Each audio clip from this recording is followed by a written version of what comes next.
Economics अर्थ channel पर आप सभी का एक बार फिर स्वागत है। आज के इस वीडियो में हम लोग पब्लिक फाइनेंस लोक वित्त के अधिकतम सामाजिक लाभ principle of maximum social advantage का अध्ययन करेंगे। ये सिद्धांत प्रोफेसर A.C. पीगू और ह्यूम डाल्टन द्वारा प्रतिपादित है और इस सिद्धांत में यह निर्धारित करने का प्रयास किया गया है कि सरकारों या राज्य को अपने बजट का निर्धारण अर्थात कुल आय और कुल व्यय का निर्धारण कैसे करना चाहिए और कितनी राशि निर्धारित की जानी चाहिए और आय और व्ययों के लिए, और ऐसा करते समय जनता के कल्याण को अधिकतम करने का प्रयास करना चाहिए।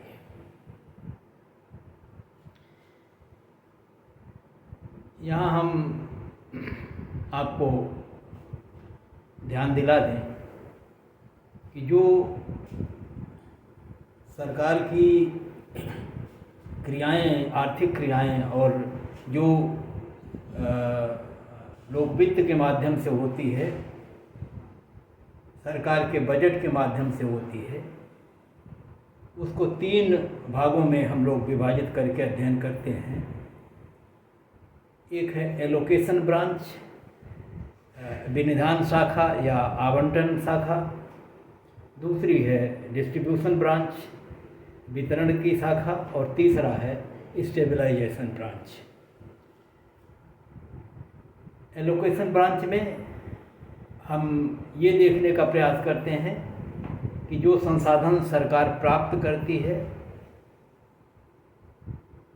वो कहाँ कहाँ से प्राप्त करे, उसका बंटवारा कैसे हो, करदाताओं का निर्धारण कैसे हो और उन पर करों की राशि का निर्धारण कैसे हो, चाहे वो प्रत्यक्ष करों की बात हो या वस्तुओं और सेवाओं पर लगने वाले परोक्ष करों की बात हो। इसी प्रकार जब वो व्यय करती है विभिन्न सेवाओं पर,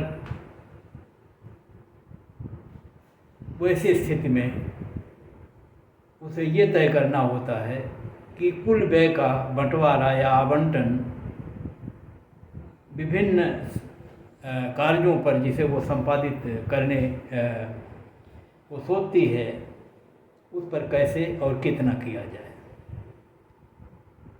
और जब हम वितरण के संदर्भ में चर्चा करते हैं तो वहाँ पर हमारा अर्थ आय और धन के वितरण से है, और वितरण में समता लाना सरकार का या राज्यों का लक्ष्य होता है।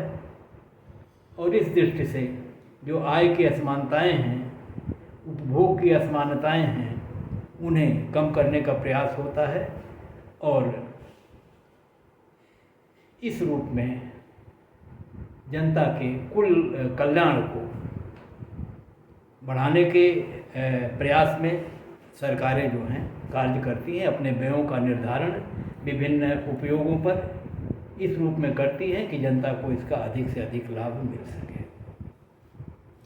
स्थिरीकरण ब्रांच जो स्टेबलाइजेशन ब्रांच है, वहाँ पर अर्थव्यवस्था में जो उतार चढ़ाव होते हैं उन्हें सरकारी क्रियाओं या हम कहें राजकोषीय नीतियों, फिजिकल पॉलिसीज के माध्यम से नियंत्रित करके अर्थव्यवस्था को सामान्य स्थिति में लाने का प्रयास होता है। मंदी, तेजी, बेरोजगारी, मुद्रास्फीति, अवस्फीति, इन सब को का समाधान राजकोषीय नीतियों से होता है। यहाँ पर जब हम लोक वित्त के इस सिद्धांत की चर्चा कर रहे हैं तो यहाँ पर स्थिरीकरण ब्रांच को हम लोग छोड़ दे रहे हैं, उस पर विचार नहीं करते हैं, क्योंकि उनको लाने से ये समस्या थोड़ी और जटिल हो जाएगी और किसी निष्कर्ष पर पहुंचने में उतनी सरलता नहीं रह जाएगी। तो इस दृष्टि से हम दो विभागों को इसमें सम्मिलित करते हैं, जो साधनों का आवंटन है और जो साधनों का वितरण है, चाहे वो करारोपण की दृष्टि से हो, चाहे वो सरकार के व्यय की दृष्टि से। तो जो राजकीय क्रियाएं हैं उनको हम मुख्यतः दो भागों में विभाजित करते हैं। एक क्रिया सार्वजनिक व्यय की है, पब्लिक एक्सपेंडिचर की है, और दूसरी जो है पब्लिक रेवेन्यू की है, जिसमें सरकारें मुख्य तौर पर करों के माध्यम से आय प्राप्त करती हैं। और इन्हीं दो क्रियाओं को केंद्र में रखकर हम देखेंगे कि सरकार किस प्रकार से अपने करों को संग्रहित करे, किस प्रकार से लोगों के ऊपर इसको वितरित करे, और जब इन आयों को वह व्यय करे तो विभिन्न मदों पर किस प्रकार से व्यय करे, कितना व्यय करे, कुल व्यय कितना करे, कुल कर से आय कितनी प्राप्त करे, इन सब का निर्धारण करते हैं। और ऐसा करते समय लक्ष्य होता है कल्याण को, जनता के कल्याण को अधिकतम करना। तो इस रूप में हम वितरण वाले पक्ष को भी सम्मिलित करते हैं। इसलिए हम कहते हैं कि जो करारोपण में इक्विटी की समस्या है, समता की समस्या है, जिसे हम न्याय के दृष्टिकोण से भी देखते हैं, वो कैसे प्राप्त की जाए, और इसको प्राप्त करते समय ये भी ध्यान रखा जाए कि लोगों का सरकारी क्रियाओं के कारण जो लाभ मिलता है या जो उनके वो कल्याण में वृद्धि होती है वो अधिकतम हो सके। इस संदर्भ में वैसे हम लोग सार्वजनिक व्यय के सिद्धांत को अलग से पढ़ते हैं और करारोपण के सिद्धांत को अलग से पढ़ते हैं। और आपको ध्यान है कि जब हम करारोपण का सिद्धांत पढ़ते हैं तो मुख्य तौर पर दो सिद्धांतों की चर्चा हमने की है। एक करारोपण का लाभ सिद्धांत, बेनिफिट थियरी, और एक करारोपण का एबिलिटी टू पे थियरी या भुगतान योग्यता सिद्धांत। और इसी तरह सार्वजनिक व्यय के संदर्भ में जो व्यय का सिद्धांत है वहाँ पर हम सरकारी व्ययों के माध्यम से जनता के कल्याण को अधिकतम करने की दृष्टि से ये निर्धारित करते हैं कि विभिन्न व्यय की मदों पर सरकार अपने कुल व्यय का आवंटन किस प्रकार से करे, और जो कुल व्यय वो करती है उनसे होने वाला जो जनता को लाभ है वो अधिकतम हो। तो व्यय से संबंधित सिद्धांत और करारोपण के इन दो प्रमुख सिद्धांतों बेनिफिट थ्योरी और एबिलिटी टू पे थ्योरी को हम लोग इसके पूर्व पढ़ चुके हैं। और मेरे इसी चैनल पर आप प्लेलिस्ट में अगर जाएंगे और वहाँ से पब्लिक फाइनेंस को क्लिक करेंगे तो पब्लिक फाइनेंस पर जितने भी टॉपिक हैं वो सब आपके सामने आएंगे और आप इन सभी सिद्धांतों को वहाँ से पढ़ सकते हैं। अनेकों बार लोग लिख रहे हैं कि इस टॉपिक पर वीडियो चाहिए, और वो वीडियो ऑलरेडी मेरे चैनल पर पड़े हुए हैं। तो या तो पूरे सब्जेक्ट को या चैनल खोलकर उन सब टॉपिक्स को देखते नहीं हैं। तो आपसे अनुरोध है कि जिस भी टॉपिक पर आपको पढ़ना हो आप प्लेलिस्ट पर जाइए और देखिए। आपको उस विषय पर अगर पहले से वीडियो मिल जाता है, वहाँ उपलब्ध है, तो आप वहाँ से पढ़ सकते हैं। तो मैंने बताया कि पब्लिक फाइनेंस पर, व्यय के सिद्धांत पर भी और बेनिफिट और एबिलिटी टू पे अप्रोच पर भी पहले से ऑलरेडी वहाँ वीडियो पड़े हुए हैं, उन्हें पढ़ सकते हैं। तो यहाँ हम आपको बता रहे थे कि सार्वजनिक व्यय की दो क्रियाएं हैं और दोनों क्रियाओं के माध्यम से हम जनता के कल्याण को अधिकतम करने का प्रयास करते हैं। उस दृष्टि से यहाँ पर हम ये उल्लेख कर दें, और आप जानते हैं कि अर्थशास्त्र में ये हम स्वीकार करते हैं कि कि जैसे जैसे किसी व्यक्ति की आय बढ़ती है, मुद्रा की अंतिम इकाइयों से होने वाली उपयोगिता घटती जाती है। और जैसे जैसे हम किसी वस्तु का उपभोग करते हैं, उनसे मिलने वाली सीमांत उपयोगिताएं उपभोग की इकाइयों की वृद्धि के साथ घटती जाती है। यही नियम पब्लिक फाइनेंस में भी लागू होगा, करारोपण के संदर्भ में और सार्वजनिक व्यय के संदर्भ में, क्योंकि इस सिद्धांत में व्यय और कर या सार्वजनिक आय और सार्वजनिक व्यय दोनों का अध्ययन है। इस नाते यहाँ पर ये दोनों जो नियम हैं वो लागू होंगे। तो यहाँ पर हम ये बताएं आपको कि सरकार जब व्यय करती है तो क्या होता है। जैसे जैसे व्यय करेगी, इसका मतलब है कि लोगों को सरकारी सेवाओं के उपभोग में वृद्धि होगी, और जब सरकारी उपभोग में वृद्धि होगी तो हम ये कह रहे हैं कि सरकारी सेवाओं से जो उपयोगिता मिलती है, जो लाभ मिलता है, वो अगली सरकारी इकाइयों व्ययों की राशियों से जो लाभ मिलता है वो घटेगा, जिसको कहा जाता है मार्जिनल सोशल एडवांटेज या मार्जिनल सोशल बेनिफिट, सीमांत सामाजिक लाभ, जिसका अर्थ है कि जब सरकार अपनी विभिन्न सेवाओं पर व्यय करती है तो जैसे जैसे व्यय वो करती है, व्यय की जाने वाली मुद्रा की अंतिम इकाइयों से जो जनता को लाभ मिलता है वो घटता जाता है। और इसी को हम कहते हैं कि सीमांत सामाजिक लाभ सरकारी व्ययों की मात्रा में वृद्धि होने के साथ घटता है। ऐसा क्यों होता है, उसके स्पष्ट कारण है। सरकारें, क्योंकि उसके पास साधन सीमित होते हैं, इतना साधन नहीं होता कि जनता की सारी आवश्यकताओं को या जनता की सार्वजनिक सेवाएं जितना चाहिए उतना वो उपलब्ध करा सके। तो ऐसी स्थिति में वो प्राथमिकता क्रम तय करती है कि जनता के लिए कौन सा कार्य बहुत महत्वपूर्ण है उसको पहले किया जाए और उससे कम महत्वपूर्ण वाले कार्य को उसके बाद किया जाए। और अगर इस क्रम में वो व्यय करती है, एक प्राथमिकता क्रम तैयार करती है और जनता के कल्याण की दृष्टि से, और सबसे पहले उन मदों पर व्यय करती है जो ज़्यादा महत्वपूर्ण है या ज़्यादा लाभप्रद हैं, तो स्पष्ट है कि इस मद पर जब पहले व्यय किया जाएगा तो इस मद से लाभ भी अधिक होगा, और निरंतर इससे कम महत्व वाली योजनाओं या सेवाओं पर जब सरकारें व्यय करेंगी तो वहाँ पर लाभ निरंतर घटता जाएगा। और यही प्रयास सरकारें करती हैं, और इस नाते सरकारी व्ययों के जैसे की मात्राएं जैसे जैसे बढ़ाई जाती हैं तो व्यय की अंतिम इकाइयों से होने वाले सीमांत लाभ जो है वो घटते जाते हैं। यही बात जब हम करों के संदर्भ में लागू करते हैं तो जब जनता पे कर लगते हैं तो जितनी राशि जनता से ली जाती है वो उपभोग नहीं कर पाता। कहने का मतलब यह है कि उतनी वस्तुओं और सेवाओं का उपभोग नहीं कर पाता, और जब उपभोग नहीं कर पाता तो उसे उतनी अनुपयोगिता मिलती है, जितना उन वस्तुओं के उपभोग करने से उसे लाभ मिलता वो नहीं मिल पाता। तो हम कहते हैं उतना उनका नुकसान हो जाता है, और इसको हम अनुपयोगिता या सैक्रिफाइस, त्याग के रूप में देखते हैं।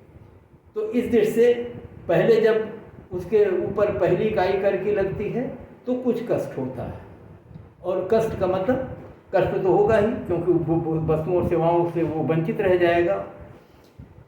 लेकिन जब थोड़ा कर लिया जाता है तब जो मुद्रा की अंतिम इकाई वो कर के रूप में दे रहा है, क्योंकि इसके पास हम कह सकते हैं कि अभी आय ज़्यादा है और आय बढ़ने के साथ मुद्रा की सीमांत उपयोगिताएं घटती हैं, और जब वो छीनी जाएंगी कर के रूप में तो उतना उसका नुकसान होगा जितना उसकी उपयोगिता थी, और ऊपर की आय पर ये उपयोगिता कम है, नीचे की आय पर ज़्यादा है। तो जैसे जैसे कर की राशियाँ उनके ऊपर बढ़ाई जाएंगी वैसे वैसे कर देने के कारण होने वाली जो अनुपयोगिता है, जो त्याग है, वो बढ़ता जाएगा। तो इसको हम कहते हैं मार्जिनल सैक्रिफाइस या मार्जिनल डिसयूटिलिटी ऑफ टैक्सेस। कर की राशि से जो उसे अनुपयोगिता मिलेगी या जो उसे त्याग होगा वो कर की इकाइयों की वृद्धि के साथ बढ़ता जाएगा। अब सरकार को तय करना है कि कितना कर लगाए और कितना व्यय करे। तो वैसी स्थिति में हम एक चित्र का सहारा ले रहे हैं जहां आपको दिखाने का प्रयास कर रहे हैं। अभी आपको ये ध्यान दिला दें कि अभी हम ये मान के चल रहे हैं कि करों से होने वाले कष्ट या त्याग या अनुपयोगिता और व्ययों से होने वाले लाभों को हम माप सकते हैं। और मापने के दो तरीके होते हैं, क्रम के रूप में या मुद्रा के रूप में, संख्या के रूप में। तो अगर हम मान लें संख्या के रूप में हम इसे माप सकते हैं तो भी ये दृष्टिकोण सही है, और अगर संख्या के रूप में नहीं माप सकते तो क्रम के रूप में तो निश्चित तौर पर इसे माप सकते हैं और ये बता सकते हैं कि पहली इकाई से दूसरी इकाई से जो लाभ मिलता है, अगर वो सार्वजनिक सेवाएं हैं तो पहले से कम है या ज़्यादा है, और अगर वो निरंतर घटता है तो हम कह सकते हैं कि सीमांत उपयोगिता को दिखाने वाला वक्र ऊपर से नीचे गिरता हुआ होगा और सीमांत अनुपयोगिता या त्याग को दिखाने वाला वक्र निरंतर बढ़ता हुआ होगा। इस रूप में इसे दिखाया जा सकता है। और क्योंकि ये नियम लागू होगा और ऐसा ही लागू होता है तो इसे यहाँ पर स्वीकार करें हम, तो अब चित्र बनाया जा सकता है। तो इस पहले चित्र में आप देख सकते हैं यहाँ पर अब एक्स अक्ष पर जो है कर और व्यय की इकाइयाँ दिखाई गई हैं। ये मुद्रा के रूप में होगी, जिस भी देश की जो भी करेंसी होगी उस रूप में आप लिख सकते हैं। तो ये मुद्रा के रूप में इकाइयाँ मुद्रा के रूप में हैं, वो करोड़ रुपए, अरब रुपए जैसा भी हो इस रूप में है। और इस पर जो है मुद्रा की इकाइयों से जो अंतिम इकाइयों से जो लाभ या हानि या त्याग होता है उसे दिखाया गया है। क्योंकि जैसे जैसे मुद्रा की इकाइयाँ सार्वजनिक सेवाओं पर व्यय की जाती हैं, और इकाइयों को मतलब 1 रुपया नहीं, इकाइयों को बराबर बराबर भागों में हम बांट के कह सकते हैं कि पहली बार जब हम 1 लाख खर्च करेंगे, अगली बार जब 1 लाख खर्च करेंगे, अगली बार जब 1 लाख खर्च करेंगे, ऐसे। और इसको हम सरल भाषा में ये भी कह सकते हैं कि मुद्रा की एक इकाई के रूप में अगर देखें तब भी यही नियम लागू होगा कि अंतिम जो इकाई खर्च करते हैं उससे जो उपयोगिता मिलती है वो अगली इकाई से घटती चली जाएगी, सीमांत उपयोगिता घटती जाएगी। तो इस तरह से इस पर जो है marginal utility and disutility, करों से होने वाली अनुपयोगिता और व्ययों से होने वाली उपयोगिता, इसको माप रहे हैं। और एक वक्र मार्जिनल यूटिलिटी को दिखाता है, एक मार्जिनल डिस यूटिलिटी या सेक्रीफाइस को दिखाता है। मार्जिनल यूटिलिटी घटती हुई होगी तो मार्जिनल यूटिलिटी का वक्र ये है KU।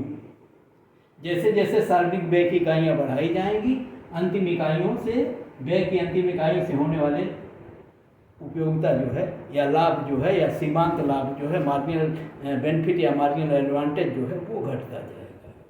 और करों के संदर्भ में होगा कि जैसे जैसे ये बढ़ाई जाएंगे करों की राशि वैसे वैसे बढ़ता जाएगा, और उस वक्र को ये RS वक्र दिखा रहा है। और इन वक्र के माध्यम से ये देखा जा सकता है कि वो कौन सी स्थिति है जब जनता को, क्योंकि कर लगाने से कष्ट होगा और व्यय किए जाने से लाभ होगा। अगर लाभ ज़्यादा होगा और कष्ट कम होगा तभी सरकारें ये काम करेंगी, क्योंकि सरकार का काम जनता के कल्याण को अधिकतम करना है। तो हम कह रहे हैं कि जब हम पहले कर की कुछ इकाइयाँ लेते हैं तो कष्ट कम होता है, और जब व्यय करते हैं तो लाभ बहुत ज़्यादा होता है। तो जाहिर है कि व्यय से होने वाला लाभ बहुत अधिक होगा और करों से होने वाली हानि कम होगी प्रारंभिक स्थिति में। और जैसे जैसे कर की राशि बढ़ेगी ये सीमांत त्याग बढ़ते जाएंगे, और जैसे जैसे व्यय की राशियाँ बढ़ेंगी ये घटते जाएंगे। और इस स्थिति में एक ऊपर है एक नीचे है, एक बढ़ रहा है एक घट रहा है, तो एक ऐसी स्थिति आएगी जब दोनों बराबर भी होंगे, और उसके बाद दोनों उल्टे रूप में होंगे। जो पहले कम था वो ज़्यादा हो जाएगा, जो पहले ज़्यादा था वो कम हो जाएगा। तो ये दो वक्र इस रूप में RS और KU हैं। यहाँ हम आपको ध्यान दिला दें कि जब वक्रों को हम बनाते हैं तो कई बार ये बताया जा चुका, फिर बता दें। जैसे ये अगर ये सीमांत यूटिलिटी है, मार्जिनल यूटिलिटी है, इसका मतलब है पहली इकाई से इतना लाभ, दूसरी इकाई से इतना लाभ, तीसरे से इतना, चौथे से इतना, पाँचवें से इतना, छठवें से इतना, आठवें से इतना, कुल कितना, तो सबका टोटल, और कुल कितना टोटल होगा ये इतना होगा। और इसको गणित की भाषा में कहते हैं, या जब हम इसको इंटीग्रेशन करते हैं, समाकलन करते हैं, तो उसके एक तरीका है। और जब इसको क्षेत्र के रूप में देखते हैं तो इसको कहते हैं एरिया कंसेप्ट ऑफ इंटीग्रेशन, समाकलन का क्षेत्रफल उपागम। और जिसका अर्थ ये होता है कि अगर सीमांत यूटिलिटी या उपयोगिता का वक्र है तो उसके नीचे का जो क्षेत्रफल है वो उसके कुल उपयोगिता को प्रदर्शित करता है, जैसे यहाँ हमने ये दिखाने का प्रयास किया। इसी प्रकार से जब हम इसके यू वक्र को खींचते हैं तो जानबूझकर ये वक्र पूरा बनाया गया है जो अक्ष को छू दे, ताकि हम शून्य से लेके आगे तक इसके क्षेत्रफल को जोड़ के आपको दिखा सकें। और कोई भी वक्र जो गणित में बना है उसको अगर आप बढ़ाते जाएंगे तो वो एक्सिस को एक बार छुएगा, काटेगा। वो हमारे लिए कितना उचित है और कितना व्यवहार्य है, हम उस हिसाब से उस वक्र को बनाते हैं। तो इस प्रकार से ये वक्र यहाँ पर एक्सिस को छूता हुआ इस प्रकार से बनेगा, और ऐसे ही ये सीमांत जो है त्याग या डिसयूटिलिटी का वक्र वो बनेगा। और ऐसी स्थिति में जब आप देखेंगे, और तो हम ये कह सकते हैं इस बिंदु पर दोनों एक दूसरे के बराबर हैं, ई बिंदु पर एस और यू दोनों बराबर हैं, और दोनों की सीमांत उपयोगिताएं ई से लेके ये देखिए मार्जिनल यूटिलिटी कितनी है, मार्जिनल डिसयूटिलिटी या मार्जिनल सेक्रीफाइस कितनी, और दोनों बराबर हैं ई बिंदु पर, और ये हैं ई टी। और जब ऐसा है तब आप देख लीजिए कि कुल लाभ कितना मिल रहा है। जब व्यय की इकाई है ओ टी, संतुलन में ओ टी व्यय किया जाएगा, और जब ओ टी व्यय किया जाएगा तो ये जो मार्जिनल यूटिलिटी का वक्र है के यू, इसके नीचे का जो क्षेत्रफल होगा इस बिंदु तक ओ टी तक, ओ टी तक जो क्षेत्रफल ये देखिए कितना है, ओ के ई टी, ओ के ई टी, ये जो है टोटल एग्रीगेट सोशल बेनिफिट है, कुल सामाजिक लाभ है जो सरकार जब ओटी मात्रा व्यय करती है कुल व्यय, तब जनता को प्राप्त होता है। और जब इतने कर लगाती है तो जो कष्ट होता है, जो त्याग होता है, वो इस वक्र के नीचे का क्षेत्रफल होगा, क्योंकि ये सीमांत त्याग को दिखाएगा। और इस वक्र के नीचे का क्षेत्रफल कितना है, यहाँ देखिए आर ई टी, तो O R E T, O R E T ये है एग्रीगेट, आप कह सकते हैं सोशल बेनिफिट एडवांटेज, ये है, और ये है एग्रीगेट सोशल सैक्रिफाइस। और जो लाभ है वो बड़ा है, ओ के ई टी, और जो त्याग है वो कम है, ओ आर ई टी। तो नेट बेनिफिट कितना होगा, तो ये नेट सोशल बेनिफिट है, शुद्ध या सामाजिक लाभ।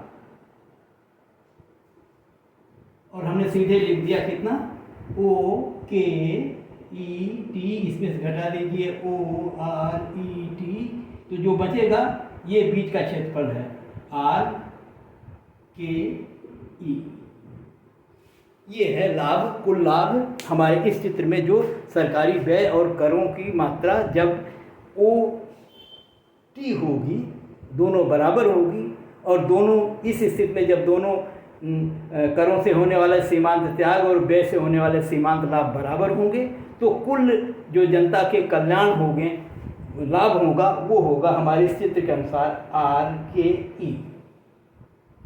वो मिलेगा कुल सामाजिक लाभ में से कुल सामाजिक त्याग के घटाने पर। अर्थात जो जनता को सरकारी सेवाओं से कुल लाभ मिला है, जो कर देने से उन्हें कुल त्याग करना पड़ा है वो घटा देंगे, तो जो बचेगा वो उनका शुद्ध लाभ होगा। यही सामाजिक लाभ है और ये सरकारी क्रियाओं से मिलेगा। हमको ये दिखाना है कि क्या ये लाभ इतना ही कर और इतना ही व्यय करने से अधिकतम होगा, क्या अगर इससे कम व्यय कर दिया जाए या इससे ज़्यादा व्यय कर दिया जाए तो ये लाभ इससे कम हो जाएगा या अधिक हो जाएगा। और उस चीज़ को हम आगे बढ़ा के दोनों देख सकते हैं कि अगर हम कर की राशि को टी से घटा के n कर दें, तो जब टी से घटा के n करेंगे तो आप जरा देख रहे हैं कि कुल लाभ में से इतना हिस्सा जो है निकल जाएगा। अर्थात अब की बार कुल लाभ पहले से कम हो जाएगा। और जब करों की राशि को या व्यय की राशि को यम तक बढ़ा देंगे तो यहाँ तक देखिए ये कुल लाभ था अब तक, और अब ये इधर वाला जो हिस्सा ये हानि हो जाएगी, क्योंकि ये सैक्रिफाइस ज़्यादा है और यूनिट ये लाभ कम है, और इस स्थिति में इतनी हानि होगी। और जब इतनी हानि होगी तो यहाँ तक अगर हम व्यय करते हैं ओ से लेके यम तक, तो वैसी स्थिति में इस कुल लाभ में से इतनी हानि घटाने के जो जो बचेगा वो होगा शुद्ध लाभ। तो अब की बार, पहली बार जब कम किए थे तो इतना घट गया था, अब की बार जब कम करेंगे तो फिर इसमें से इतना घट जाएगा।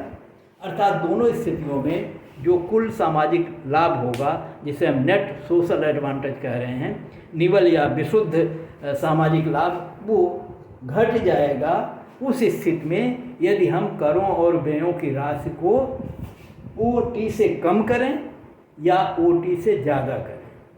इसका मतलब है कि सबसे अधिक लाभ उसी स्थिति में होगा जब ओटी व्यय किया जाएगा और ओटी कर के रूप में जनता से लिया जाएगा। और जब ऐसा होगा तो करों से होने वाले जो सीमांत सामाजिक त्याग हैं और व्ययों से होने वाले जो सीमांत सामाजिक लाभ हैं वो दोनों बराबर होंगे। तो ये अधिकतमीकरण की शर्त है और यही ये नियम प्रतिपादित करता है। और आगे मैं आपको बता दूं कि डिस्क्रिप्शन बॉक्स जब आप खोलेंगे तो डिस्क्रिप्शन बॉक्स में पीगू ने इस संदर्भ के बारे में जो परिभाषा दी है, डाल्टन ने जो परिभाषा दी है और उनकी जो समीक्षा किया है प्रोफेसर आर ए मसग्रेव ने, उन सब को वहाँ डिस्क्रिप्शन बॉक्स में हमने लिखा है। और यहाँ बताते समय, हम पढ़ाते समय आपको बताएंगे, लेकिन वहाँ पढ़ के आपको ऑन रिकॉर्ड वहाँ पर हरदम लिखा हुआ मिलेगा। तो डिस्क्रिप्शन बॉक्स से आप इसे पढ़ेंगे, देख लेंगे वहाँ से। इसी चीज़ को प्रोफेसर मसग्रेव ने एक दूसरे चित्र से बनाने का प्रयास किया। यहाँ आपको ध्यान दिला दें कि जब हमको हानि होती है तो इसको ऋणात्मक दिखाया जाना चाहिए, जब लाभ होता है तो धनात्मक दिखाया जाना चाहिए। हमने यूटिलिटी को भी धनात्मक दिखाया और डिसयूटिलिटी को भी धनात्मक इस चित्र में दिखाया है। ये कहा जाता है कि एक तरह से ये त्रुटिपूर्ण है। डिसयूटिलिटी को माइनस में दिखाना चाहिए और यूटिलिटी को प्लस में। और इसी चित्र को प्रोफेसर मसग्रेव ने इस रूप में अगले वाले चित्र में प्रदर्शित किया है, जिसको हम आपको दिखा रहे हैं। इस चित्र में देखिए, यहाँ पर ये दो हिस्से हैं इसके, एक शून्य से ऊपर ये धन है और शून्य से नीचे ऋण है। अर्थात इधर वाला हिस्सा जो है वो करों से होने वाले सीमांत सामाजिक त्याग को दिखाएगा और ऊपर वाले हिस्से में सीमांत सामाजिक लाभ प्रदर्शित किए गए हैं। और सीमांत लाभ को प्रदर्शित करने वाले देखिए ये वक्र है TU, वैसे ही है ये वक्र EE'। ये सीमांत सामाजिक लाभ को प्रदर्शित करता है जो सरकारी व्ययों के कारण जनता को प्राप्त होते हैं। और इस एक्सिस पर वही राशि दिखाई गई टैक्स और एक्सपेंडिचर की राशियां हैं, जिसको हमने लिखते हैं साइज ऑफ बजट। बजट की क्या साइज है, और बजट में ये होता है कि जितना आय उतने व्यय, इस नाते उस पर जो भी हम दिखाएंगे वो आय और व्यय की मात्रा को प्रदर्शित करेंगे। तो इस दृष्टि से ये बजट की साइज है जिस पर कर और व्यय की इकाइयाँ हैं। जैसे हम कहेंगे जब OQ है तो हम कहते हैं OQ कर लगाया गया है और OQ व्यय हो रहा है। और जो करों से होने वाला त्याग है वो देखिए अब की बार यहाँ नीचे दिखाया गया है और ये माइनस में है, ऋणात्मक है। तो जीरो ऋणात्मक, क्योंकि ये जनता को हानि होगी तो इतना घटेगा और ये लाभ मिलेगा तो ये प्लस में है। और दोनों के बीच अर्थात कुल आय में से या कुल सामाजिक लाभ में से जब कुल सामाजिक हानि या डिसयूटिलिटी या त्याग को घटाएंगे तो घटाने पर जो मिलेगा वो इस बड़े वाले हिस्से में से इतना हिस्सा जब घटा देंगे तो जो शेष बचेगा वो, और जो शेष बचेगा वो इस रेखा के नीचे का हिस्सा होगा। NQ N' जो ये रेखा खींची गई है वो है, यहाँ हम आपको दिखाने समझा दें। ये देखिए O से लेके E तक ये सामाजिक लाभ है और O से लेके T तक ये हानि है। तो लाभ में से हानि, अंतिम इकाई पर जो लाभ हो रहा है उसमें से हानि घटाएंगे तो इस पूरे लाभ में से इतना घटा देंगे यहाँ, तो इस दूरी को यहाँ से यहाँ मिला लीजिए और इस पर स्केल रखिए और देख लीजिए कि ये दूरी कितनी है। और इस दूरी में से ये दूरी कितनी है और इस दूरी में से घटा दीजिए इधर की दूरी, और वो जो डिफरेंस आएगा माइनस में आएगा, क्योंकि ये कम है ज़्यादा है, ये कम है या ज़्यादा है, तो ये माइनस इतना नीचे आ जाएगा। और इन दोनों रेखाओं को यहाँ से मिला देंगे तो ये रेखा बचेगी, जिसको हम NN कह रहे हैं। N का मतलब नेट बेनिफिट से है, और ये मार्जिनल बेनिफिट है, और ये मार्जिनल वो है सेक्रीफाइस है। और जब इसमें से ये घटाया गया तो ये जो NN रेखा है इसके नीचे का हिस्सा जो है वो नेट बेनिफिट या नेट सोशल बेनिफिट को दिखाएगा। इसका मतलब कि ये जो सोशल कुल बेनिफिट, ये सोशल बेनिफिट थी। अगर उसी चित्र का हम सहारा लें कि सीमांत यूटिलिटी के वक्र के नीचे का क्षेत्रफल जो है कुल लाभ होगा, और इसके नीचे का क्षेत्रफल कुल हानि होगी। तो ये देखिए कुल हानि इतनी वाली होगी, यहाँ नीचे लिखा हुआ है, देख लीजिएगा। जब ये 0 होगा, 0 पर ये बराबर ये होगा, दोनों को सीमांत लाभ सीमांत हानि बराबर होगी, और कुल लाभ जो होगा वो होगा OEQ और Q, और कुल हानि होगी TOQD, और जब बड़े में से छोटा घटाएंगे तो जो लाभ मिलेगा होगा ONQ। ये ONQ वही है जो RKE था। तो ये कुल अधिकतम लाभ होगा घटाने के बाद जो मिलेगा, क्योंकि हर इकाई पर सीमांत लाभ को जब जोड़ेंगे तो इस वक्र के नीचे का हिस्सा जो होगा ये त्रिकोणीय क्षेत्रफल ONQ, ये कुल सामाजिक लाभ होगा। अगर आप करों की राशि को, व्यय की राशि को घटाएंगे तो इसमें से घट जाएगा, कम हो जाएगा। अगर बढ़ाएंगे तो इतना माइनस है, ये घटेगा। इस हर स्थिति में इस बिंदु पर कुल सामाजिक लाभ अधिकतम है। तो इस स्थिति में केवल इतना अंतर है कि इसमें जो माइनस राशियों को जो धनात्मक 0 को ऊपर दिखाया गया तो उसमें 0 को नीचे दिखा गया। इस नाते ये चित्र जो है पहले वाले चित्र से कहा जा सकता है प्रदर्शन की दृष्टि से बेहतर है। अब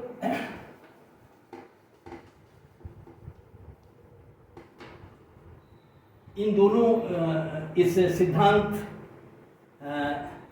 की जो अच्छाइयाँ हैं, प्रोफेसर जो मसग्रेव का दृष्टिकोण है उसमें उन्होंने ये दिखाने का प्रयास किया है कि ये दृष्टिकोण बेहतर इस संदर्भ में है कि ये सिद्धांत जो है पब्लिक फाइनेंस का जो सिद्धांत है, ये जो कर का सिद्धांत है और जो व्यय का सिद्धांत है। व्यय का सिद्धांत अधिकतम सामाजिक लाभ का सिद्धांत है, कर का सिद्धांत न्यूनतम कुल त्याग का सिद्धांत है। दोनों पीगू के सिद्धांत है। पीगू ने कहा कि कर को इस प्रकार से लगाया जाए, एबिलिटी टू पे अप्रोच देखिएगा। फिर आपको ध्यान दिला दें कि principle of maximum least sacrifice, अधिक न्यूनतम सामाजिक न्यूनतम कुल त्याग का सिद्धांत करारोपण का एक अलग वीडियो के रूप में पीछे है। तो वो करारोपण का अंतिम सिद्धांत है, और व्यय वाला सिद्धांत भी पीगू का ही अधिकतम सामाजिक लाभ का सिद्धांत। और दोनों सिद्धांतों को कंबाइन किया गया है, कोऑर्डिनेट करके, और एक सिद्धांत बनाया गया है जो पब्लिक फाइनेंस का सिद्धांत है, और वो सिद्धांत यही है। तो इस दृष्टिकोण से कहा गया कि अलग अलग हम व्यय और करों को के सिद्धांतों को अलग पढ़ते हैं, और इस सिद्धांत में दोनों सिद्धांतों को मिला करके एक सिद्धांत बना है। उस दृष्टिकोण से ये सिद्धांत जो है वो बेहतर व्याख्या के रूप में है। दूसरा ये कि करारोपण में जब हम न्याय की बात करते हैं, समता की बात करते हैं, कल्याण की बात करते हैं, तो हमारा दृष्टिकोण थोड़ा संकुचित होता है, और हम करों के आवंटन को केवल इक्विटी की दृष्टि से ही समायोजित करते हैं कि लोगों में आय की समानता को ध्यान में बराबर करके हम लोगों को कल्याण को अधिकतम करें। लेकिन जब व्यय का उसमें उल्लेख आता है या व्यय को सम्मिलित कर लेते हैं तो व्यय एक बृहद दृष्टिकोण है, और जिसमें हम व्यय की मदों को इस प्रकार से निर्धारित करते हैं कि हम उन वर्गों को जो जिनको आप कह सकते हैं कि मुख्य धारा से बाहर हैं, जिनको न्यूनतम आवश्यकताओं की पूर्ति नहीं होती और जो कमज़ोर हैं, उनको अधिक से अधिक फ़ायदा पहुंचाया जाए तो सरकार अपने व्ययों के माध्यम से वहां सीधे पहुंच सकती है। तो इस दृष्टि से ये सिद्धांत जो है बेहतर माना जाता है कल्याण की दृष्टि से। और जैसे समय अभाव के नाते थोड़ी कमी आपको लग रही तो डिस्क्रिप्शन बॉक्स में प्रोफेसर मसग्रेव के जो विचार हैं और जहां अच्छाइयाँ उन्होंने व्यक्त करने का प्रयास किया है वहाँ पर ये उन्होंने बताया है कि ये डिस्ट्रीब्यूशन ब्रांच और एलोकेशन ब्रांच की दृष्टि से ये सिद्धांत जो है जनता के कल्याण को अधिकतम करने की दिशा में एक बेहतर सिद्धांत है, और कहा जा सकता है कि अल्टीमेट सिद्धांत है। जो इस सिद्धांत में कमजोरियां हैं वो केवल एक दिखाई जाती हैं कि लाभों और त्यागों को मापना कठिन है, मापा नहीं जा सकता।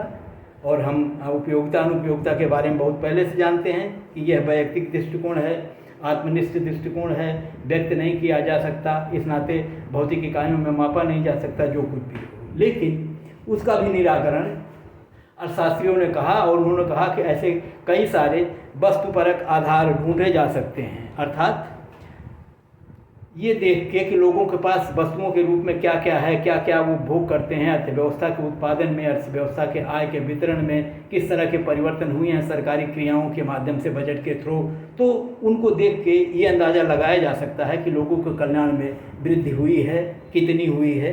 तो उस दृष्टिकोण से प्रोफेसर डाल्टन ने कुछ वस्तुपरक या ऑब्जेक्टिव टेस्ट बताए थे, और उनको हम आपको ध्यान में दिला दें। वो ये था कि शांति और सुरक्षा की माप एक था पहला, कि अगर देश में बजटों के माध्यम से, सरकारी आय और व्ययों के माध्यम से अगर लोगों अर्थव्यवस्था में शांति और सुरक्षा की व्यवस्था दृढ़ होती है, सुदृढ़ होती है, तो माना जा सकता है कि सरकार की इन क्रियाओं से जनता को लाभ मिल रहा है, क्योंकि सुरक्षा और कानून व्यवस्था और न्याय व्यवस्था ये सरकारी क्रियाओं के अंग हैं। दूसरा जो है, ये देखा जा सकता है कि लोगों के आर्थिक कल्याण में वृद्धि हुई है कि नहीं। तो कहा गया कि माप तो सकते नहीं, भौतिक रूप में हम इसको देख सकते हैं, और भौतिक रूप में जो देखा जा सकता है वो दो दृष्टिकोण हो सकते हैं कि देखा जाए कि क्या अर्थव्यवस्था में जो उत्पादन में सुधार हुआ है, उत्पादन बढ़ा है, और इसी तरह से ये देखा जा सकता है कि क्या वितरण में सुधार हुआ है, जो आय की असमानताएं हैं वो पहले की तुलना में कम हुई हैं, और अगर सरकारी क्रियाओं से उत्पादकता में वृद्धि होती है, कुल उत्पादन देश का बढ़ता है, देश में वितरण में सुधार होता है, आय के वितरण में विषमता घटती है, तो माना जा सकता है कि लोगों के कल्याण में वृद्धि हुई है। तो शांति और सुरक्षा का आधार, और दूसरा जो है वो आर्थिक कल्याण में वृद्धि, और एक तीसरा और ध्यान दिया जाता है कि भावी पीढ़ी के कल्याण पर भी इसके असर को हम देखने का प्रयास करते हैं, कि जो सरकार की क्रियाएं हैं उसके माध्यम से हम ये देखें कि क्या आगे जो आने वाली पीढ़ी है उसके कल्याण पर सरकार की इन क्रियाओं का प्रभाव पड़ेगा, अच्छा प्रभाव पड़ेगा। अगर ऐसा हो दिखता है तो कहा जाएगा